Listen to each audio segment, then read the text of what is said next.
Depois disso, o próximo passo seria o quê? A gente fazer uma alteração na VSL, Então, aonde, como é que seria isso? vamos dizer, o que seria inteligente? Se você tem um criativo que já conecta um pouco com a VSL do produtor, por exemplo, o que é interessante agora? Você, talvez, deixar ainda mais num nível de conexão de mensagem. Se você tira, quando a pessoa clica no Saiba Mais, ela sai do criativo, você criar que a gente chama de microlead, que é um começo da VSL novo, de 30 segundos, 45 segundos, 1 minuto, que ainda vai rebolar um pouco mais na informação do criativo. Entendi.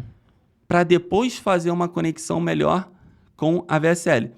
Às vezes, muita gente roda criativo, pré-sell, VSL e checkout. O que a pessoa faz no pré-sell? Teoricamente, atrai-se a pessoa do anúncio um pouco mais clickbait, um pouco mais na curiosidade. A pré-sell, ela faz essa conexão entre o criativo e a VSL, por exemplo, do produtor.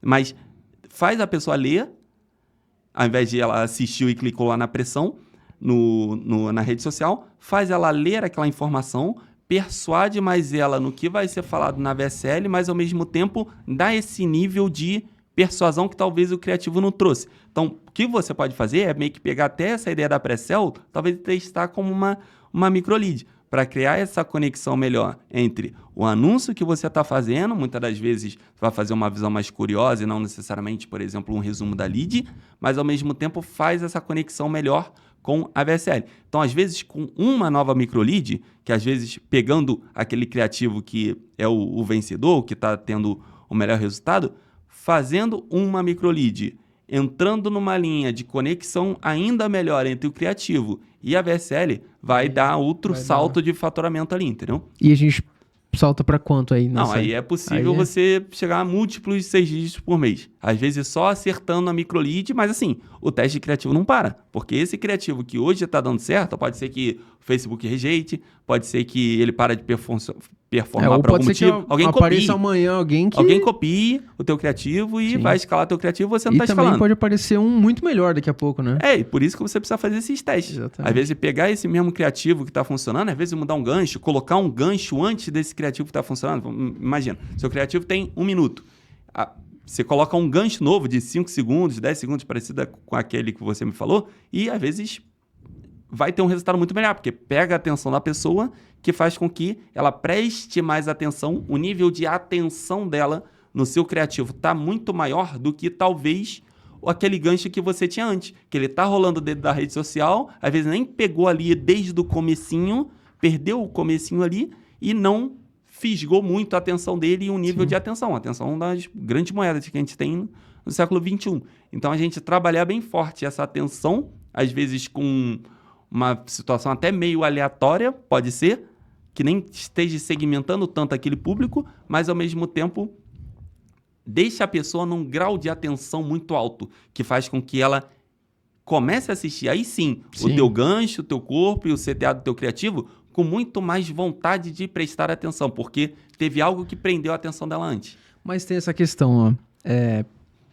Se você tem beleza, você conseguiu fazer uma alteração legal da VSL de forma que ficou muito congruente com o criativo tá dando um ROI legal e você tá fazendo bastante teste de forma que você não fique à mercê ali da galera pegar esses criativos e também que você tá testando muitas coisas para ter melhores resultados. Ok, a gente tá falando ali de fazer múltiplos 6 dígitos, mas eu sei que também a gente paga mais caro pelo tráfego lá. Desses múltiplos 6 dígitos aí, o quanto sobra na prática? Acho que é importante o nível de escala que você vai, teoricamente, entre botar mais dinheiro, ele vai estar sempre relacionado ao seu lucro. Né? Você não vai ficar escalando prejuízo, não faz sentido. Mas eu acho que o número do mercado vai gerar ali entre 20% e 30%. Acho que você só vai, e óbvio que você precisa ter essas métricas muito claras, do tudo que você está gastando, até o produtor relacionado à compra do pote, etc. e tudo mais.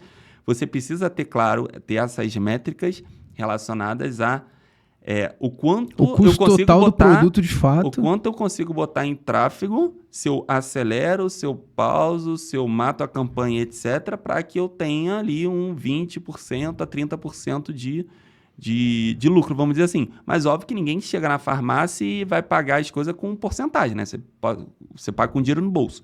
Então, assim, pode ser que escalando mais pesado, principalmente até, aí a gente pode diferenciar essa visão de front-end, né? Que é a aquisição, e o back-end, que é a monetização mais forte.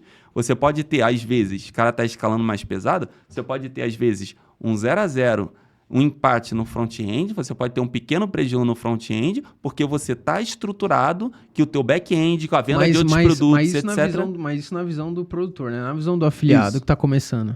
Então, na visão do afiliado, realmente, aí é essa visão mais clara de que você pode... Você tem que saber exatamente quanto você paga, o quanto dá dinheiro e tentar fazer criativo abaixar o custo. Se você tem lá um CPA, né, que é quanto o produtor paga por cada venda ali de $120, $130, você pode ir um pouco mais da metade ali, 60, 70, até 80 na conta ali, pagando o imposto, pagando o tráfego e tudo mais, vai sobrar 20, 30% do teu bolso. Então, esse é o jogo que você consegue jogar. Isso numa escala, por exemplo, múltiplo 6, o cara tá fazendo 300 pau no mês de faturamento, por exemplo. Ele consegue deixar uns 20, 30% disso. O ideal é que chegue nesse valor. É bem isso, entendeu? Tipo, dependendo do que for, se é um teste novo que ele está fazendo, ele pode aceitar um valor naquele momento um pouco mais baixo para tentar acertar alguma coisa nova de frente e tudo mais. Mas essa visão, você está 300 mil de faturamento, 15% disso é 45 mil, 20% disso é 60 mil. Tá excelente. Dinheiro no bolso, limpo e etc. Então, trabalhar essa visão de manter o 20%, 30% é totalmente possível, mesmo sendo afiliado e, ao mesmo tempo, ainda hoje, com um bom trabalho de criativo. Óbvio que você não vai fazer um criativo bosta, tem toda essa questão que a gente já conversou antes aqui de alinhamento do criativo. Sim. Com a VSL, ao mesmo tempo você sempre testar ganchos novos, seja uma questão às vezes aleatória, nada a ver, ou ao mesmo tempo tentar pegar dores diferentes ou tentar falar com uma fatia diferente daquele teu público. Qual que é o melhor nicho hoje que pelo menos você vê que dá mais dinheiro hoje? Tem vários nichos que eu vejo muita gente vendendo legal, mas ao mesmo tempo eu acho que é muito difícil de falar um nicho, porque cada um tem a sua particularidade. Vou dizer o exemplo de ED. ED tem uma dificuldade grande com o Facebook Ads de atrair o público certo e não entregar para o público... O mercado de ED é disfunção erétil. Que vai pegar aquele cara que gosta de assistir vídeo adulto. Teoricamente, talvez esse cara não vai comprar. O ideal é tentar pegar ou tentar fazer a conta fechar com que até esse cara compre, mas com essa vertente de fazer a fonte de tráfego entregar para um público que vai comprar. Isso você consegue criativo, com conta e toda essa situação. Mas não é simplesão, não é simples.